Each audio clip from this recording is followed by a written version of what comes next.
ಇದಕ್ಕೂ ಮುನ್ನ ಸಿಎಂ ಸದಾನಂದ ಗೌಡರು ರಾಜ್ಯ ಸಂಸದರ ಜೊತೆಗೆ ಬ್ರೇಕ್ಫಾಸ್ಟ್ ಮೀಟಿಂಗ್ ಮಾಡಿದರು. ಕರ್ನಾಟಕ ಭವನದಲ್ಲಿ ಆಯೋಜಿಸಿದ್ದ ಉಪಹಾರ ಕೂಟಕ್ಕೆ ಸಂಸದ ಅನಂತಕುಮಾರ್, ರಾಜ್ಯಸಭಾ ಸದಸ್ಯ ರಾಜೀವ್ ಚಂದ್ರಶೇಖರ್, ರಾಮಾ ಜೋಯಿಸ್, ಶಾಣಪ್ಪ, ರಮೇಶ್ ಜಿಗಜಿಣಗಿ, ಸುರೇಶ್ ಅಂಗಡಿ, ರಮೇಶ್ ಕತ್ತಿ, ಜನಾರ್ದನ ಸ್ವಾಮಿ, ಪ್ರಹ್ಲಾದ್ ಜೋಶಿ ಸೇರಿದಂತೆ ಎಲ್ಲ ಸಂಸದರು ಪಾಲ್ಗೊಂಡಿದ್ದರು. ಜೊತೆಗೆ ಸಚಿವರಾದ ಡಾಕ್ಟರ್ ವಿ ಎಸ್ ಆಚಾರ್ಯ, ಸಚಿವರಾದ ಮುರುಗೇಶ್ ನಿರಾಣಿ, ಸಿಸಿ ಪಾಟೀಲ್ ಸಹ ಬ್ರೇಕ್ಫಾಸ್ಟ್ ಮೀಟಿಂಗ್ಗೆ ಸಾಥ್ ನೀಡಿದರು. ಆದರೆ ಜೆಡಿಎಸ್ ಸಂಸದರು ಮಾತ್ರ ಸಭೆಯತ್ತ ಸುಳಿಲಿಲ್ಲ. ದೆಹಲಿಯಲ್ಲೇ ಇದ್ದ ಮಾಜಿ ಸಿಎಂ ಕುಮಾರಸ್ವಾಮಿ ಮತ್ತು ಸಂಸದ ಎಚ್ ಡಿ ಕುಮಾರಸ್ವಾಮಿ ಮತ್ತು ಚಲುವರಾಯಸ್ವಾಮಿ ಸಿಎಂ ಬ್ರೇಕ್ಫಾಸ್ಟ್ ಮೀಟಿಂಗ್ಗೆ ಬಂದಿರಲಿಲ್ಲ.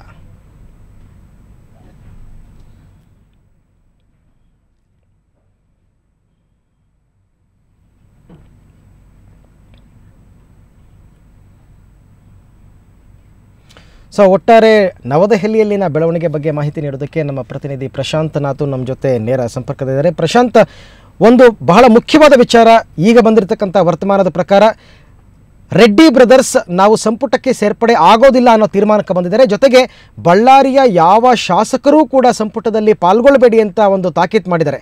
ಇದು ಮುಖ್ಯಮಂತ್ರಿ ಸದಾನಂದ ಗೌಡರಿಗೆ ಒಂದು ರಿಲೀಫ್ ಅಂತೀರಾ ಅಥವಾ ಮತ್ತಷ್ಟು ಸಂಕಷ್ಟ ಅಂತೀರಾ?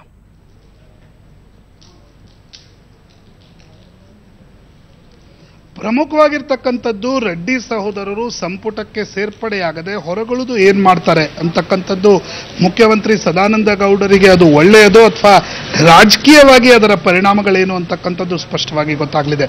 ಹಿಂದೆ ಕೂಡ 2009ರಲ್ಲಿ ಬಿಜೆಪಿಯಲ್ಲಿ ಮೊದಲ ಬಂಡಾಯ ನಡೆದಾಗ ಅದರ ನೇತೃತ್ವ ವಹಿಸಿದ್ದು ರೆಡ್ಡಿ ಸಹೋದರರು ಅಂತಕ್ಕಂಥದ್ದು ಸ್ಪಷ್ಟ. ನಂತರದ ದಿನಗಳಲ್ಲೂ ಕೂಡ ರೆಡ್ಡಿ ಸಹೋದರರು ಆಗಿನ ಮುಖ್ಯಮಂತ್ರಿ ಆಗಿರ್ತಕ್ಕಂಥ ಯಡಿಯೂರಪ್ಪನವರ ಬಣದ ಜೊತೆ ಗುರುತಿಸಿಕೊಂಡಿರಲಿಲ್ಲ. ಮೊನ್ನೆಯ ಒಂದು ಚುನಾವಣೆಯಲ್ಲೂ ಕೂಡ ಅವರು ಸದಾನಂದ ಗೌಡರ ವಿರುದ್ಧವೇ ಮತ ಹಾಕಿರ್ತಕ್ಕಂಥ ಒಂದು ಪರಿಸ್ಥಿತಿ ಇತ್ತು. ಈ ಸಂದರ್ಭದಲ್ಲಿ ರೆಡ್ಡಿ ಸಹೋದರರು ಹೈಕಮಾಂಡ್ ಮೇಲೆ ಒಂದು ಒತ್ತಡವನ್ನು ನಿಶ್ಚಿತವಾಗಿ ಹೇರ್ತಾ ಇದ್ದಾರೆ. ನಮ್ಮ ರಾಜಕೀಯವಾಗಿರ್ತಕ್ಕಂಥದ್ದು ಒಂದು ಕಡೆ ಆದರೆ ಎಕನಾಮಿಕ್ ಎಸ್ಟಾಬ್ಲಿಷ್ಮೆಂಟ್ ಕೂಡ ಬಳ್ಳಾರಿಯಲ್ಲಿದೆ.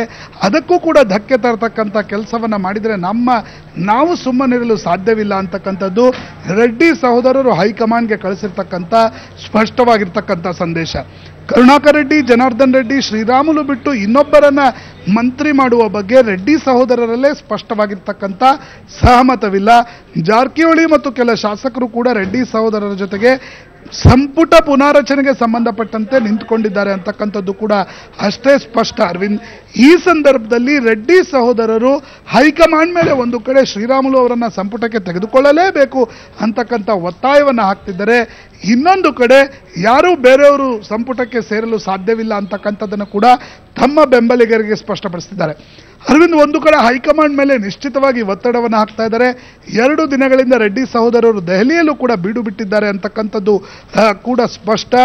ಇನ್ನೊಂದು ಹೈಕಮಾಂಡನ್ನು ಕಾಡ್ತಾ ಇರತಕ್ಕಂಥ ಪ್ರಮುಖವಾಗಿರ್ತಕ್ಕಂಥ ಪ್ರಶ್ನೆ ಅರವಿಂದ್, ಒಂದು ವೇಳೆ ರೆಡ್ಡಿ ಸಹೋದರರ ಮೇಲೆ ನೇರವಾಗಿರ್ತಕ್ಕಂಥ ಇಂಡೈಕ್ಟ್ಮೆಂಟ್ ಲೋಕಾಯುಕ್ತ ವರದಿಯಲ್ಲಿ ಇರೋದ್ರಿಂದ ಅವರ ಪೈಕಿ ಒಬ್ಬರನ್ನ ಸಂಪುಟಕ್ಕೆ ಸೇರಿಸ್ಕೊಂಡ್ರೆ ಅದು ಕೂಡ ಪಕ್ಷದ ಇಮೇಜ್ಗೆ ರಾಷ್ಟ್ರೀಯವಾಗಿ ಧಕ್ಕೆ ತರುತ್ತೆ. ಇನ್ನೊಂದು ಪ್ರಮುಖವಾಗಿ ಪ್ರಶ್ನೆ ಕೂಡ ಹೇಳ್ಬೋದು, ಹಾಗಿದ್ದಲ್ಲಿ ಮುಖ್ಯಮಂತ್ರಿ ಯಡಿಯೂರಪ್ಪನವರನ್ನ ಕೈಬಿಟ್ಟ ಕಾರಣವೇನು ಅಂತಕ್ಕಂಥದ್ದು. ಇವೆಲ್ಲ ಪ್ರಶ್ನೆಗಳಿವೆ. ಹೈಕಮಾಂಡ್ ಒಂದು ಕಡೆ ಹೈಕಮಾಂಡ್ನ ಕೆಲ ನಾಯಕರು ರೆಡ್ಡಿ ಸಹೋದರರನ್ನ ಸಂಪುಟಕ್ಕೆ ಸೇರ್ಪಡೆ ಮಾಡಲೇಬೇಕು ಅಂತಕ್ಕಂಥ ಹಠವನ್ನು ಹಿಡಿದಿದ್ರೆ, ಇನ್ನೊಂದು ಕಡೆ ಅದೇ ಹೈಕಮಾಂಡ್ನ ಇನ್ನೂ ಕೆಲ ನಾಯಕರು ರೆಡ್ಡಿ ಸಹೋದರರನ್ನ ಸಂಪುಟಕ್ಕೆ ಸೇರಿಸುವುದು ಬೇಡ ಅಂತಕ್ಕಂಥ ನಿಲುವನ್ನು ತಳೆದಿದ್ದಾರೆ. ಹೀಗಾಗಿ ಸಾಕಷ್ಟು ಸಮಾಲೋಚನೆಗಳು ಸ್ಪಷ್ಟವಾಗಿ ನಡೆದಿವೆ. ಹೈಕಮಾಂಡ್ ಅಂತಿಮವಾಗಿ ಏನು ತೀರ್ಮಾನವನ್ನು ತೆಗೆದುಕೊಳ್ಳುತ್ತೆ, ರೆಡ್ಡಿ ಸಹೋದರರ ಅದರ ಮುಂದಿನ ರಾಜಕೀಯ ನಿಲುವು ಏನಾಗುತ್ತೆ ಅಂತಕ್ಕಂಥದ್ದನ್ನು ಕಾದು ನೋಡಬೇಕು ಅರವಿಂದ್. ನಂತರವಷ್ಟೇ ಇದು ಮುಖ್ಯಮಂತ್ರಿ ಸದಾನಂದ ಗೌಡರಿಗೆ ಇನ್ನಷ್ಟು ಆನಂದ ತರುವ ವಿಚಾರವೇ ಅಥವಾ ಇನ್ನೊಂದಿಷ್ಟು ಕಂಟಕವೇ ಅಂತಕ್ಕಂಥದ್ದು ಸ್ಪಷ್ಟವಾಗಲಿದೆ. ಪ್ರಶಾಂತ್, ಧನ್ಯವಾದ ತಮ್ಮ ಎಲ್ಲ ಮಾಹಿತಿಗಾಗಿ.